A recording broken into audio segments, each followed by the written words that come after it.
Bom, mas enfim, fico feliz de estar aqui com vocês.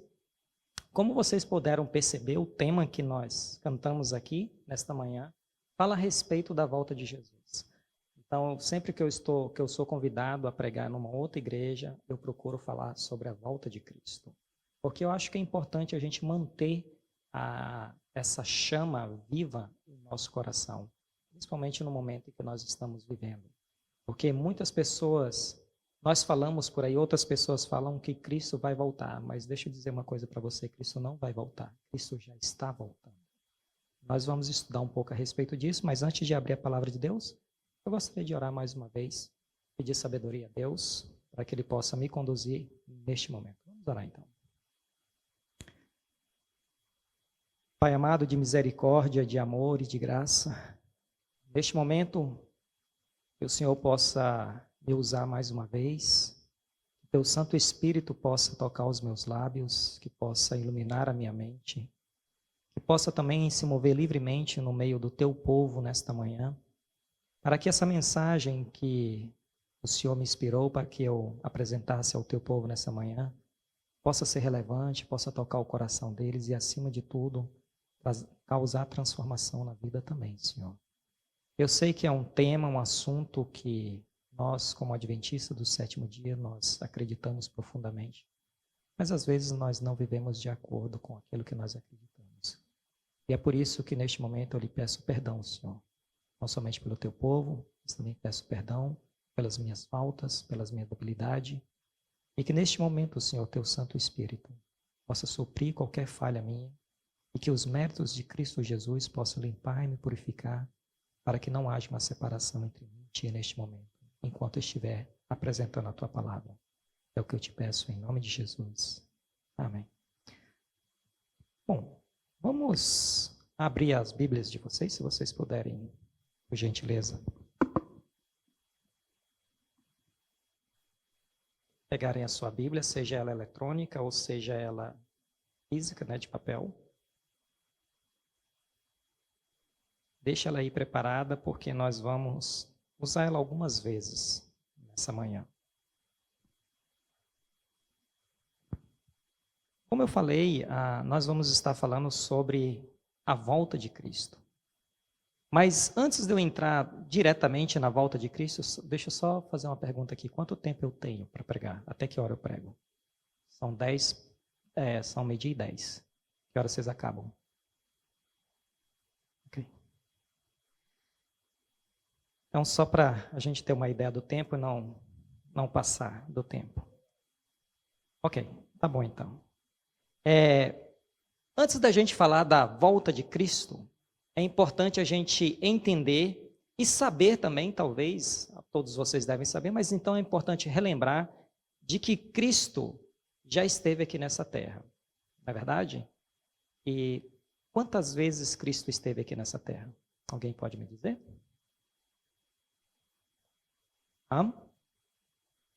Várias. Ok, mas vamos colocar assim que Jesus esteve aqui pelo menos nessa terra, pelo menos 2 vezes. 2 vezes, pastor? Sim, 2 vezes. Vamos lá no livro de João.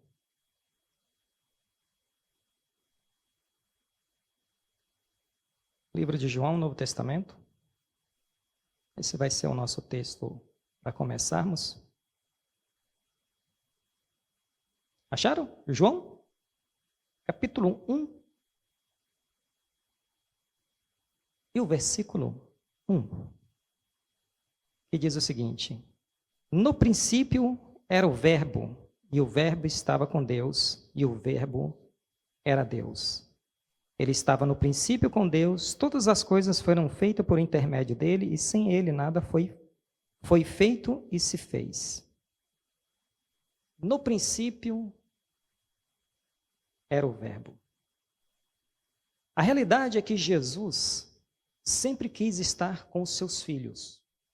Jesus sempre quis estar com o seu povo. Esta é a realidade, nós não podemos esquecer dessa verdade. Esse sempre foi o desejo e esse é o desejo de Cristo, estar com os seus filhos. E é por isso que a gente vê João aqui descrevendo algo bem interessante. João, quem que era João? João era um dos discípulos. era um dos discípulos, podemos dizer assim, do ciclo mais próximo de Cristo. Ele tinha 12 discípulos, mas tinha um grupo que era mais próximo dele. João era um deles. Tanto é que João é conhecido como discípulo amado.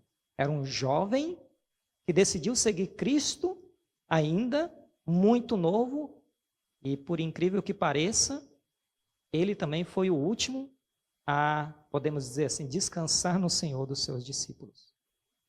Foi o único também que não morreu, podemos dizer assim, de morte trágica. Ele morreu de velhice. Então, eu fico imaginando João, depois de ter passado aquele tempo todo com Cristo, 3 anos e meio acompanhando ele, e ele iniciando o seu evangelho, a sua parte aqui escrita, né, da Bíblia. Eu fico imaginando ele pensando, como eu devo começar? Como eu devo começar? E ele começa de maneira bem interessante, não como os outros evangelistas, não como os outros discípulos. E começam a falando de Cristo um pouquinho mais para frente. Aqui ele já começa dando uma introdução diretamente a Cristo. E ele fala o quê? No princípio era o Verbo. Quando eu falo no princípio, qual é a primeira coisa que vocês lembram? A criação. Então a primeira vinda de Cristo foi quando que aconteceu então? Na criação. Cristo estava no momento da sua criação. No princípio era o Verbo. E Cristo estava lá. Segundo o que o apóstolo João nos fala aqui, que por intermédio dele, todas as coisas foram criadas. Sem ele, nada teria sido feito. Jesus estava lá no momento da criação, porque ele queria estar com seus filhos. Ele queria estar com a sua criação. Então esse é o desejo de Cristo. Sempre estar com seus filhos. Porém, contudo, no entanto, o que aconteceu? O pecado entrou neste mundo. E houve uma separação entre nós e Cristo. Não é verdade? Entre nós, entre a criatura e o Criador. Visto que o homem caído não podia vencer Satanás em sua própria força, veio Cristo das cortes reais do céu, a fim de ajudá-lo com a sua força humana e divina conjugada. Esse é um texto do livro Desejado de Todas as Nações. Jesus sabia de que, por nós próprios, nós não iríamos conseguir novamente reconectar com Deus. Por isso, então, ele teve que vir uma segunda vez. E esta, então, é a segunda vez que está relatada em Mateus, o livro de Mateus. Vamos dar um pulinho lá no livro de Mateus.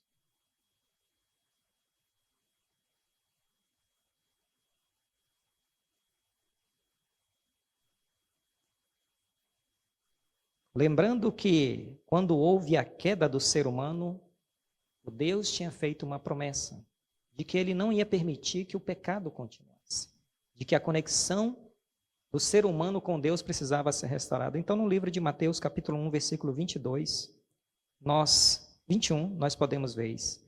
E ela dará à luz a um filho, e ele lhe porás o nome de Jesus, porque ele salvará seu povo dos pecados dele. Ora, tudo isso aconteceu para que se cumprisse o que fora dito pelo Senhor por intermédio dos profetas. Eis que a virgem concederá e dará à luz a um filho, e esse será chamado pelo nome de Emanuel. O que quer dizer? Deus conosco.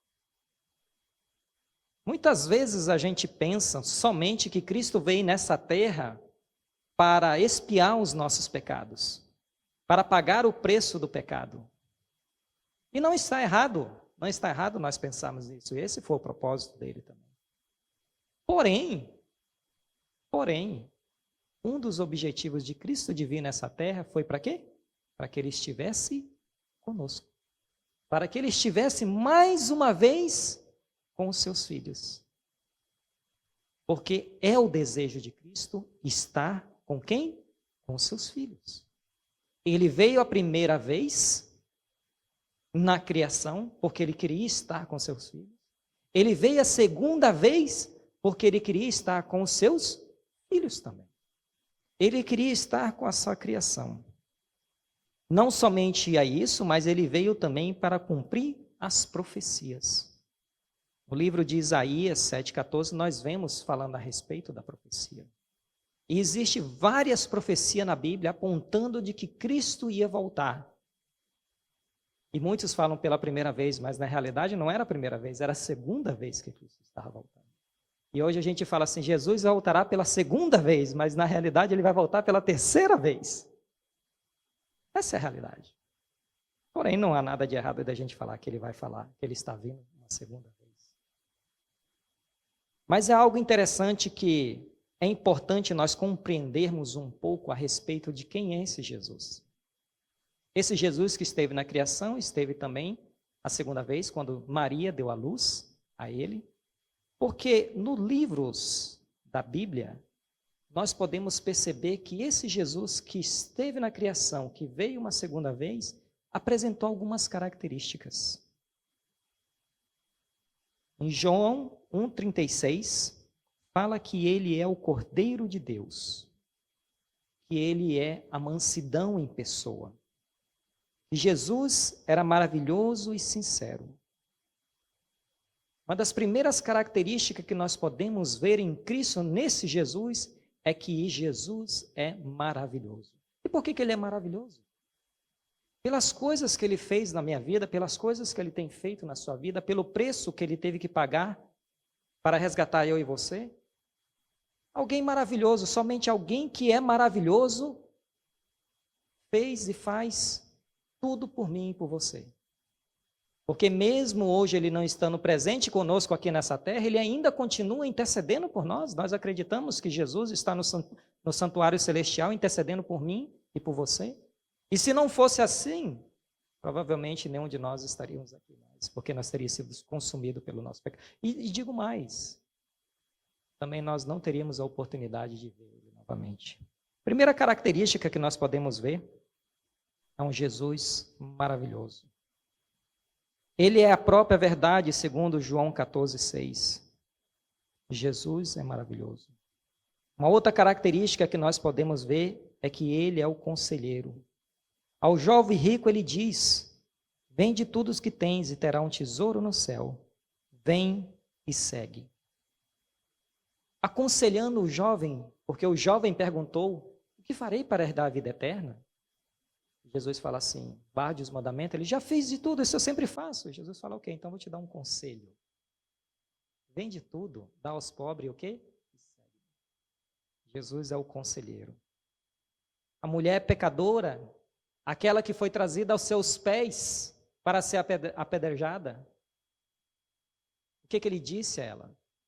Não encontro pecado em você. Onde estão aqueles que te acusaram? Porém, Jesus dá um conselho para ela no finalzinho. E o que ele fala para ela? Vá e não peque mais. Jesus é o conselheiro.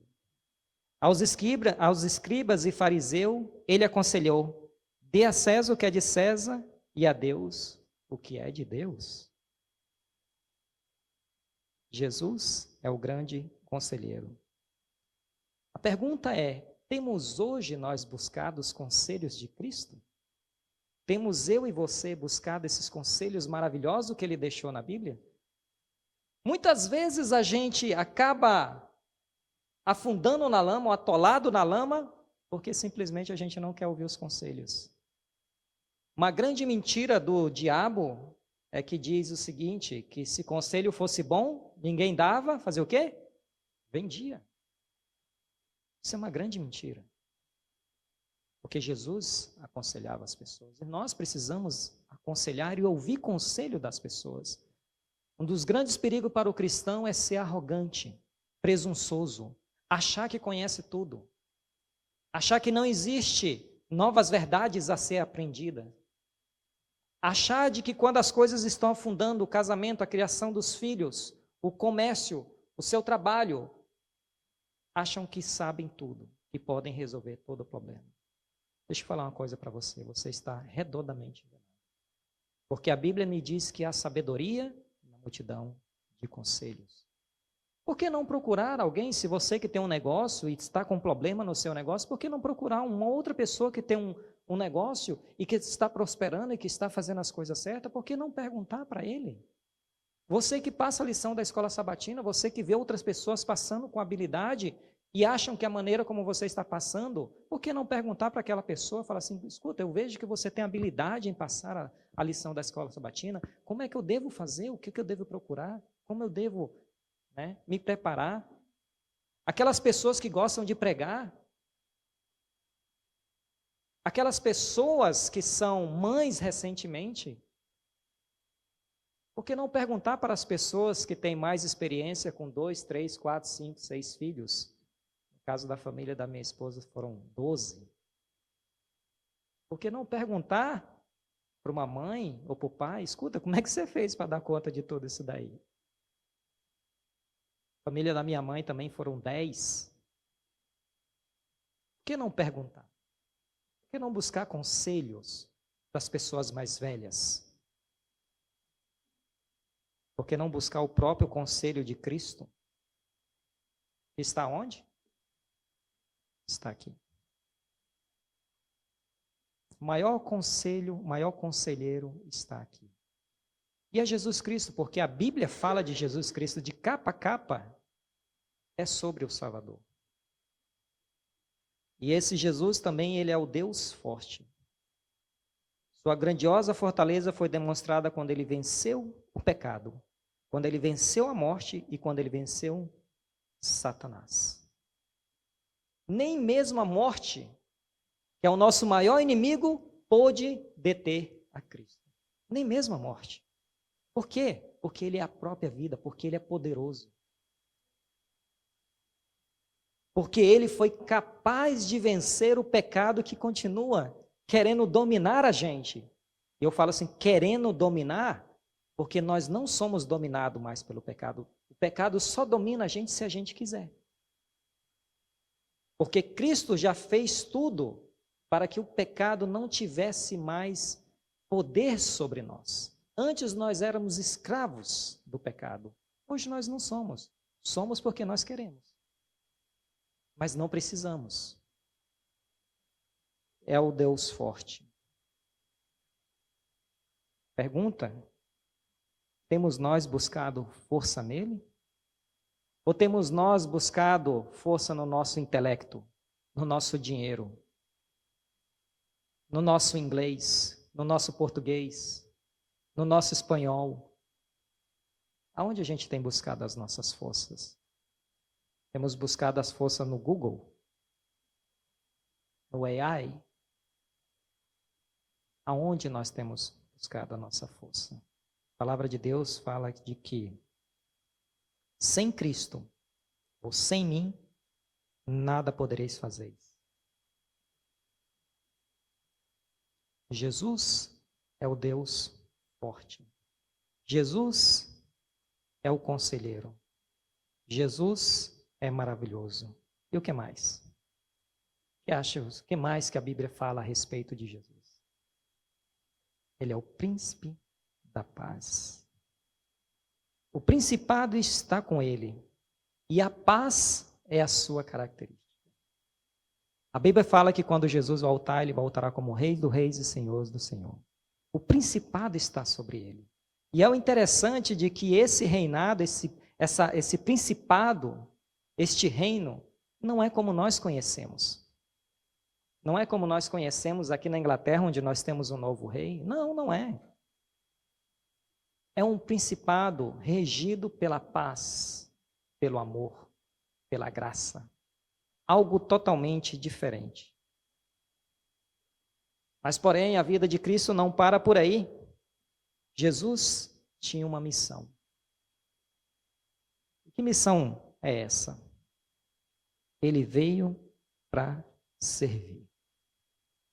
Jesus foi o servo fiel a Deus.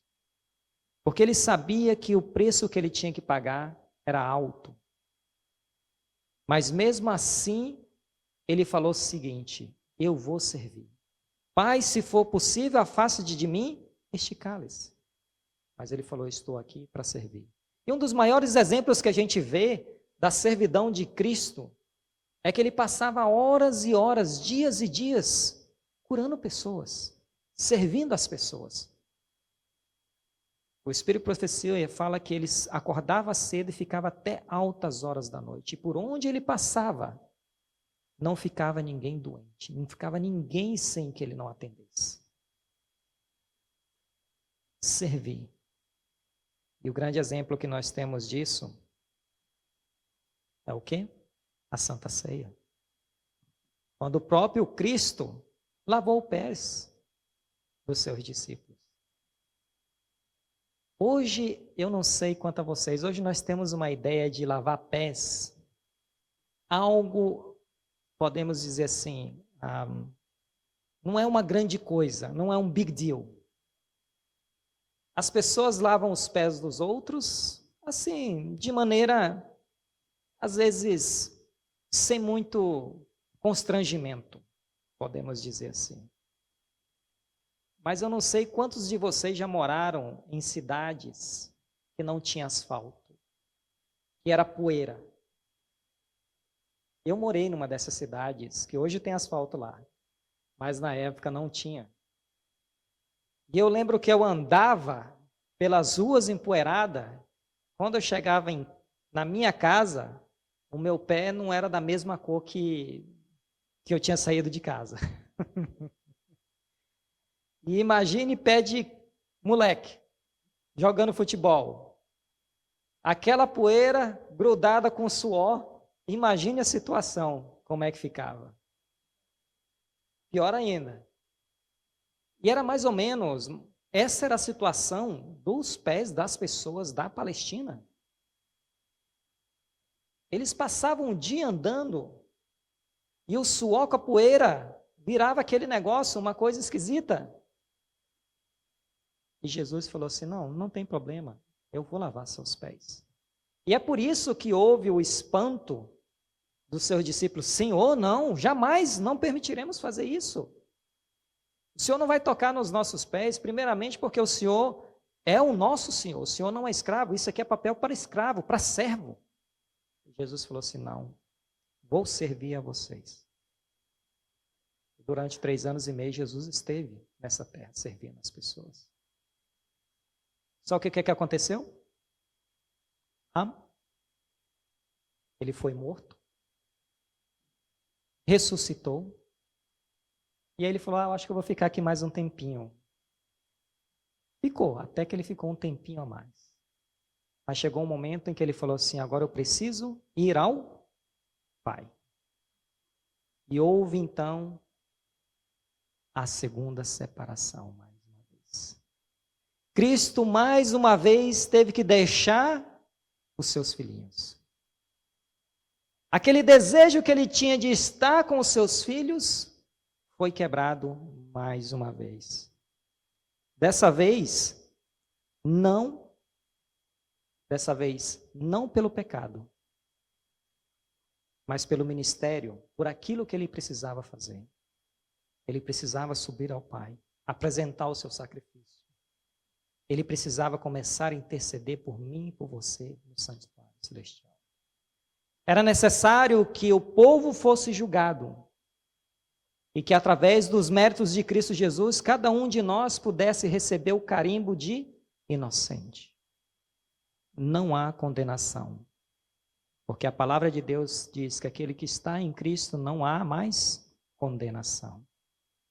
Era necessário que Cristo voltasse. No livro de Mateus 24, vamos lá, Mateus 24.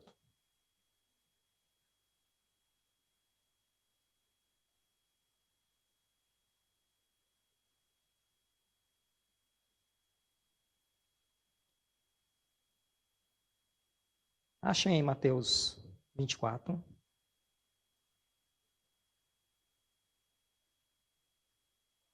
E eu vou ler, ficam com Mateus aberto, eu vou ler Marcos 13, 26. Marcos 13, 26 diz o seguinte: Então virão o Filho do Homem, vindo nas nuvens com grande poder e glória. E ele enviará os anjos e reunirá os escolhidos dos 4 ventos, da extremidade da terra até a extremidade do céu.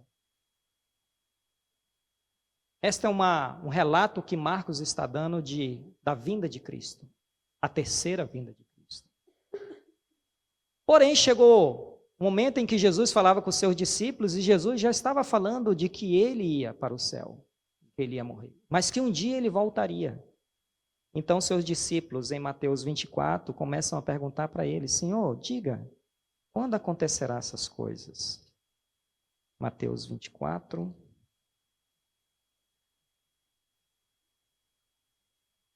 E aí nós podemos ver versículo 15 diante, que começa a falar de várias coisas aqui, que nós chamamos de Mateus, os princípios das dores. Primeiramente ele fala, versículo 4, que diz o seguinte: Vedes que ninguém vos engana, porque virão muitos em meu nome, dizendo, eu sou Cristo, e enganarão a muitos. E certamente ouvirão falar de guerras, rumores de guerras. Vede, não os assusteis, porque é necessário assim que aconteça, mas ainda não é o fim. Porquanto se levantará nação contra nação, reino contra reino, haverá fomes e terremotos em vários lugares. Porém, tudo isso é o princípio das dores. Então serei atribulados, e vós matarão, serei odiados, e todas as nações por causa do meu nome. Nesse tempo, muitos hão de escandalizar-se, tirar e odiar uns aos outros. Levantar-se-ão muitos falsos profetas e enganarão a muitos. E por multiplicar-se a iniquidade, o amor se esfriará a quase todos. Aquele, porém, que perseverar até o fim, este será salvo. E será pregado este evangelho do reino por todo o mundo para testemunho a todas as nações, então virá. Jesus aqui, ele começa a descrever sinais que estão relacionados à sua vinda. E quem já está na igreja há um tempo a mais do que eu, pode lembrar de que quando você estudava, tinha aqueles estudos bíblicos, você ouvia falar a respeito do dia escuro, sinais nas estrelas, sinais no sol. Quantos aqui lembram desses estudos bíblicos que falavam? E nós sabemos de que esses sinais aconteceram. A queda das estrelas ocorreu em 13 de novembro de 1883. Durou 3 horas e é registrado pelos índios em suas gravuras artesanais. Imagine, durante 3 horas você ficar imaginando estrelas cadentes passando. Hoje nós temos, sim, algumas chuvas de meteoros, mas nada comparado. Mas no dia 13 de novembro de 1883, durante 3 horas, houve chuvas de meteoros. E ali as pessoas associaram esse fenômeno à profecia que Cristo tinha falado, que era a queda das estrelas. E o que falar de terremotos? Parece que a cada dia que passa, os terremotos parece que estão ficando cada vez mais constantes. Eu não sei quantos de vocês ouviram falar, mas até no Brasil, coisa que não acontecia antes, está tendo alguns sismos lá. Lugares que a gente nunca imaginou que poderia ter terremotos, hoje está tendo. E o que mais que nós podemos falar? Mateus 24:7 fala a respeito de fomes. Jornais extravagantes, bailes por anteriores partindo, o rei estranhou em Portugal os 1.400 convidados, príncipes e playboys, astros de cinemas. Hoje muitas pessoas pensam que a comida está em fartura, mas na realidade não está. Nós vemos estudos demonstram, nós vemos principalmente na internet, que se a gente fosse colocar toda a multidão junta para pegar a comida que nós temos hoje, nós não daríamos conta de abastecer. Porque o que a terra produz não é suficiente. Por isso que existe as teorias das conspiração, que devem diminuir o número de população. Quando aconteceu o Covid, as pessoas começaram a falar, é o extermínio das populações, porque realmente o mundo não consegue mais se sustentar. O que mais nós podemos falar a respeito? Epidemias e pestes. Coronavírus, 2019, matou muitas pessoas. Eu acho que não teve ninguém aqui que não foi afetado. Bom, se alguém não foi afetado pelo coronavírus, então você tem que procurar um laboratório aí para fazer alguns testes com você, porque você tem imunidade. Então, você é alguma coisa especial, mas eu acredito que todos nós aqui pegamos. Uma hora ou outra, grande maioria pegou. Muitas vezes algumas pessoas pegaram e não sabiam que estavam com Covid, né? Eu lembro que logo no começo eu fiquei doente ali, na época não tinha ainda se alastrado, mas foi ali em novembro, dezembro, eu também fiquei mal, com falta de ar, e só depois que começou a surgir nas notícias, eu falei que aquilo lá era corona. Sem falar das condições sociais, sem falar dos escarnecedores que a Bíblia fala, 2 Pedro 3, 3-5. Falam a respeito que nos finais dos tempos pessoas iam escarnecer a fé de muitos. E é o que está acontecendo hoje. Parece que você ser cristão é algo abominável. Você já parou para pensar nisso? Às vezes, eu lembro que no passado, quando você falava que você era ateu, causava um choque. Eu lembro a primeira vez, há 20 anos atrás, quando eu estava aqui na Inglaterra, conversando com um rapaz no meu trabalho, e ele falou para mim assim, não, eu sou ateu, eu tomei até um choque, porque eu nunca tinha ouvido alguém falar que era ateu. Porque no Brasil a gente vem de uma tradição católica e a grande maioria lá, de uma maneira ou de outra, diz que acredita em Deus. Eu tomei um choque. Hoje, você anda por aí, é normal. As pessoas falam, não, não acredito em Deus. Normal. Quando você fala que você é cristão, as pessoas agora ficam chocadas. É o contrário. Já prestou atenção nisso? Quando você fala assim, eu sou cristão, as pessoas, o quê? Você é cristão? E as pessoas muitas das vezes começam a escarnecer você. Coisa, como você é uma pessoa tão inteligente, uma pessoa estudiosa, uma pessoa, como você é cristão? Como pode? O que mais nós vemos segundo Mateus 24? Angústia. Parece que o ser humano, a cada dia que passa, está mais angustiado, com mais ansiedade, com mais incerteza da vida. Irmãos, e por que eu estou falando tudo isso? Sinais são importantes. Essas coisas, Jesus deixou para nos alertar, porque Ele disse que Ele ia voltar a essa terra. E eu estou falando essas coisas para você nessa manhã, para despertar algo que talvez muitas vezes a gente não se dá conta. De que os sinais são importantes sim, mas não deve ser o foco nosso. Não deve ser o foco nosso. Porque quando você estuda a Bíblia, você vê os textos bíblicos que falam a respeito da volta de Cristo, nenhum texto bíblico me diz quando vai acontecer a volta de Cristo. Não tem nenhum texto bíblico que fala nesse dia, nessa hora, nesse ano, Cristo vai voltar. Por que será? Porque o mais importante não é saber quando vai acontecer as profecias, os sinais. O mais importante foi o que eu li em Marcos, que fala quando Jesus voltar, os seus anjos virão e eles vão fazer o quê? Vão pegar os escolhidos. Então a pergunta que deveria estar na nossa cabeça deveria ser: o que eu preciso fazer para ser um dos escolhidos? Porque acredito ou não, irmãos, eu acredito que tem gente que pode saber tudo de profecia, tudo a respeito dos sinais e pode se perder. Porque o foco dele está nas profecias, está nos sinais e esquece do mais importante: se preparar. E qual deve ser o segredo? O que eu preciso fazer?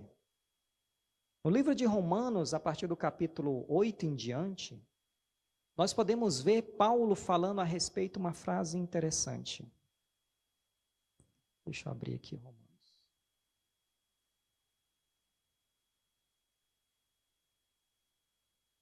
Capítulo 8, capítulo 7, 9, tem uma frase interessante durante os livros, nas cartas de Romano, tem uma frase interessante.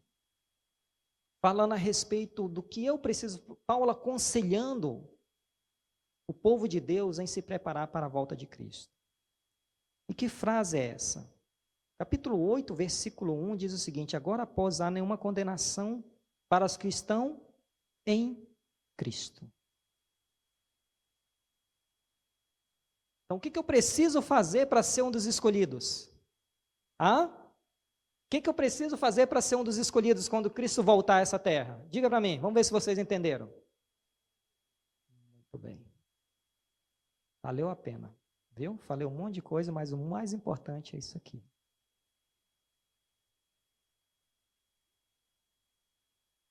O mais importante não é saber tudo sobre profecia, sobre os sinais. Quantas vezes Cristo veio a essa terra? É importante isso, a gente ficar sabendo o conhecimento para podermos nos preparar. Mas o segredo está, o que eu devo fazer para que quando Cristo voltar, quando os anjos estiverem aqui, Ele buscar a mim. Eu tenho que estar em Cristo. Por isso é que Cristo falou que Ele era a videira. E nós somos o quê? Os ramos. Nós precisamos estar em conexão com Cristo diariamente. Não é somente no dia do seu batismo. Não é somente no dia da Santa Ceia.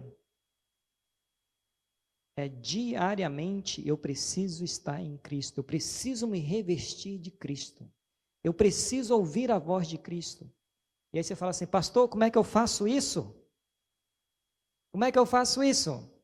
Se apossando do maior presente que Cristo deixou para nós. Qual que é o maior presente que Cristo deixou para nós? Também. Mas o maior presente que Cristo deixou para nós foi aquele que Ele chamou de Consolador. Pois irei, mas deixarei um outro igual a mim. E este vos convencerá de todo o pecado, da justiça e do juízo. Quando o Espírito Santo está em nós, eu sei que eu tenho que estar em Cristo todo dia. Porque eu sei que as minhas palavras serão controladas. Eu sei que meus pensamentos serão controlados. Eu sei que a minha postura será controlada. E aí eu vou estar em Cristo.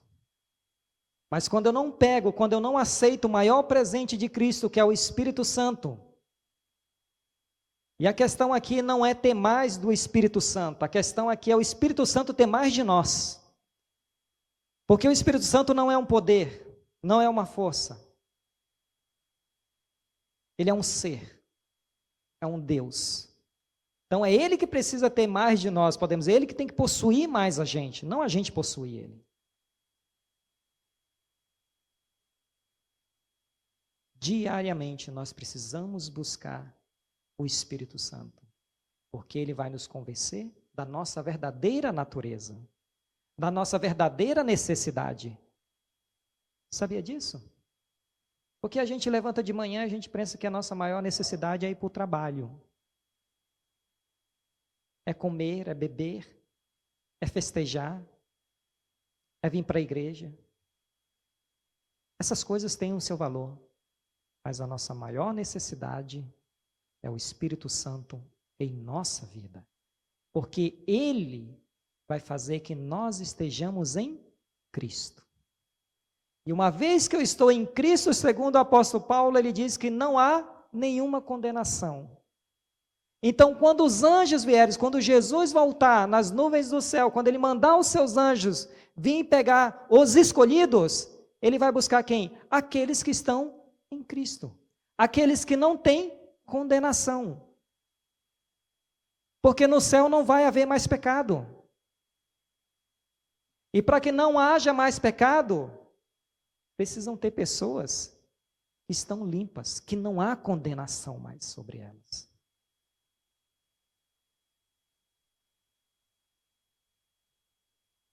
É importante nós sabermos sinais, é importante nós sabermos profecias? Sim.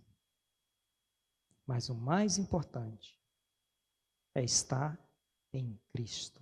Como eu faço isso? Através do Espírito Santo. Na minha vida, diariamente. Não é só no meu batismo. Não é só na Santa Ceia. Não é só quando eu venho aqui na igreja. É todo o dia da minha vida, até Cristo voltar. Se você entendeu isso, como diz o apóstolo, a minha missão está cumprida aqui. E eu espero que você tenha entendido isso. Eu espero que o Espírito Santo tenha convencido você. O lar já está preparado para mim e para você. Chegará um dia em que nós olharemos para o céu e veremos uma nuvem pequena, do tamanho de uma mão. E este mundo vai estar de ponta cabeça.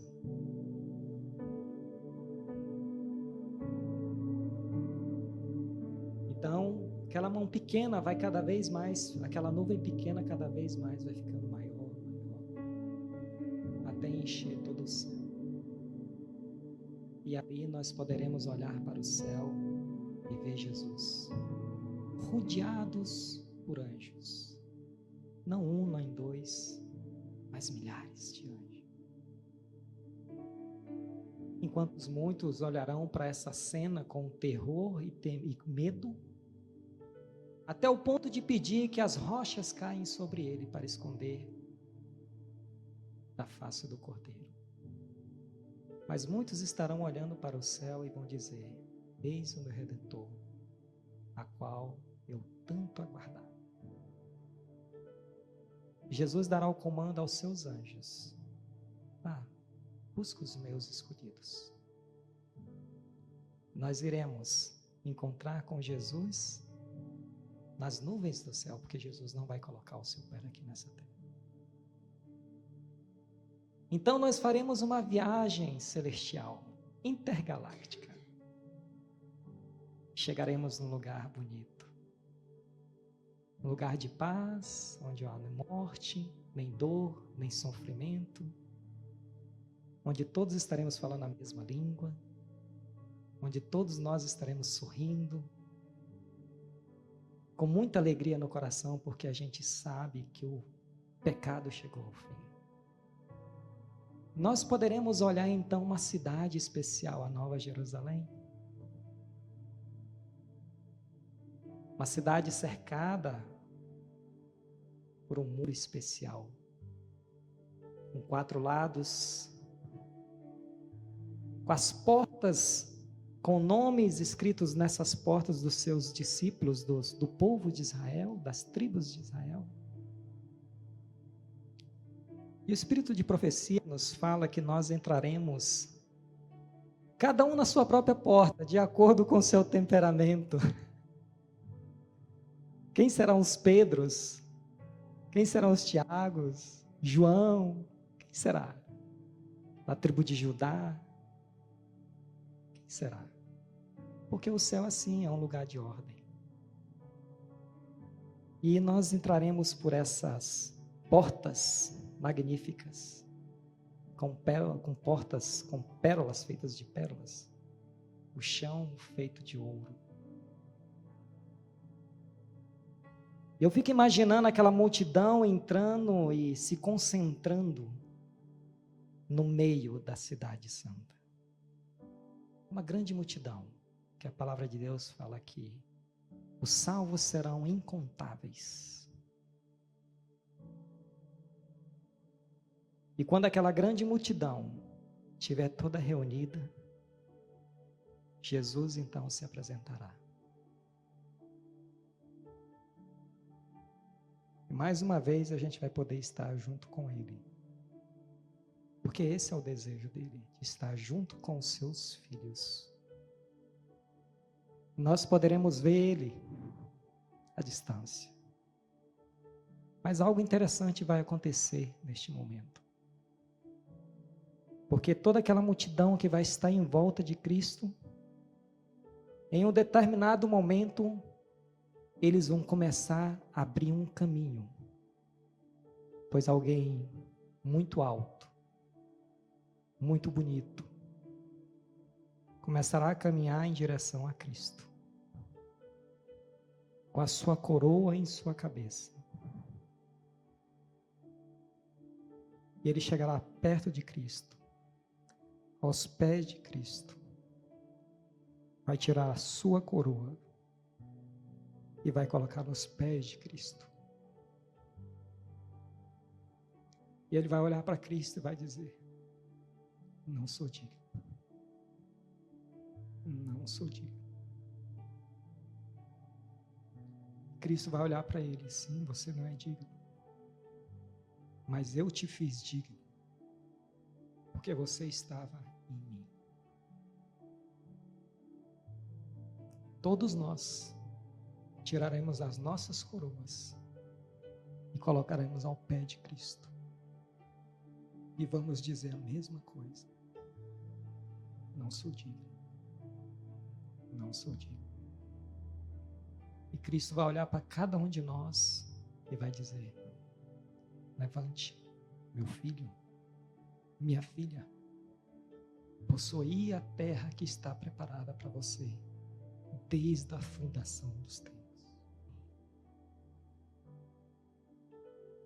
Jesus colocará a coroa na cabeça de cada um de nós novamente. Nós iremos reinar com Cristo por toda a eternidade.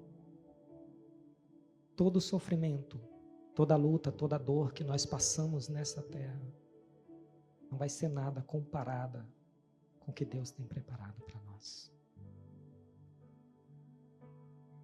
Eu almejo ver esse dia. Eu não sei quantos de vocês almejam ver esse dia.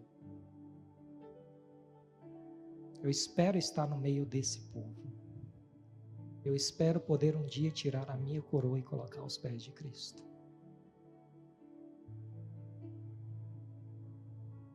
E o que nós precisamos fazer? Estar em Cristo. Porque é somente por Cristo que nós estaremos lá. Se for por nós não iremos conseguir. E é por isso que a palavra de Deus fala: aquele que perseverar até o fim, esse sim herdará a coroa eterna. Não desiste, irmãos. Sei que essa vida não é fácil. Sei que muitas vezes a gente se pergunta: o que eu estou fazendo aqui nessa igreja? Tem tanta coisa boa lá fora. E por que eu falo que tem tanta coisa boa lá fora? Porque tem, irmão. Pecado é bom. Se não fosse bom, ninguém faria. Só que as consequências deles é que é terrível. E a gente vê simplesmente só o que está na vitrine. Só o que é servido para nós. Mas o que acontece na cozinha, ninguém sabe.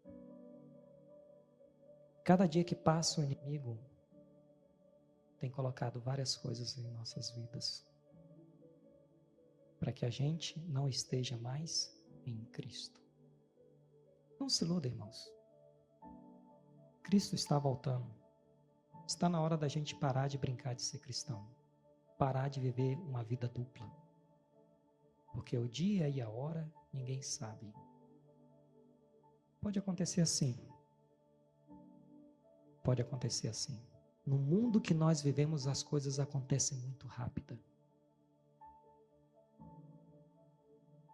Sem contar de que o dom da vida que nós possuímos pode ser tirado da noite para o dia. Pode acabar. E aí, para você aquele dia acabou. A sua chance de colocar a sua vida em dia com Cristo acabou. Por isso que é importante que a cada dia, cada manhã, a gente esteja em Cristo, para que não haja condenação sobre nós. Se esse é o seu desejo nesta manhã, eu gostaria de orar por você. Feche seus olhos, vamos orar. Senhor Jesus, aqui está o teu povo. Eu espero que o teu Santo Espírito tenha falado ao coração deles nessa manhã. Agora é contigo, Senhor. A minha parte eu fiz. Daqui para frente, Deus Espírito Santo, é contigo. Trabalhe no coração das pessoas. Se for preciso, quebre o coração de pedras de algumas pessoas. Quebre o orgulho, a presunção. Quebre os laços que alguns possam ter com este mundo, Senhor.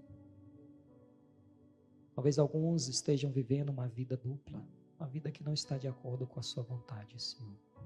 Liberte-os. Não permita que o inimigo continue tendo poder sobre eles. Ó Pai amado, sabemos que Cristo está voltando. E nós queremos ser um dos escolhidos. E nós sabemos que o Senhor já nos escolheu. Mas para isso nós precisamos aceitar que somos escolhidos, que nós somos um povo especial, que nós somos diferente. Nós somos uma nação santa, sacerdócio real, Senhor. Ó Pai, que isso possa ficar bem claro em nossa mente. Que o Senhor quer estar conosco mais uma vez. O Senhor esteve na criação. O Senhor encarnou. O Senhor um dia voltará a esta terra e nos buscará para que possamos passar a eternidade contigo, porque esse é o seu desejo, de estar no meio do seu povo. Nós possamos compreender, Senhor, e colocar isso no fundo do nosso coração, para que quando nós sentimos o desejo de desistir e falar, será que vale a pena? Tantos sacrifícios que eu tenho que fazer, tenho que abrir mão disso, daquilo, tenho que parar de fazer isso, falar aquilo. Que nós possamos olhar para frente e perceber que vale a pena. Porque o que nós temos neste mundo é passageiro, o que o Senhor tem nos a oferecer é eterno. Ó Pai amado, nos perdoe se a gente tem falhado. A partir de hoje, nós possamos estar diariamente em Cristo. É o que eu te peço, em nome de Jesus. Amém. Que Deus abençoe vocês nessa manhã.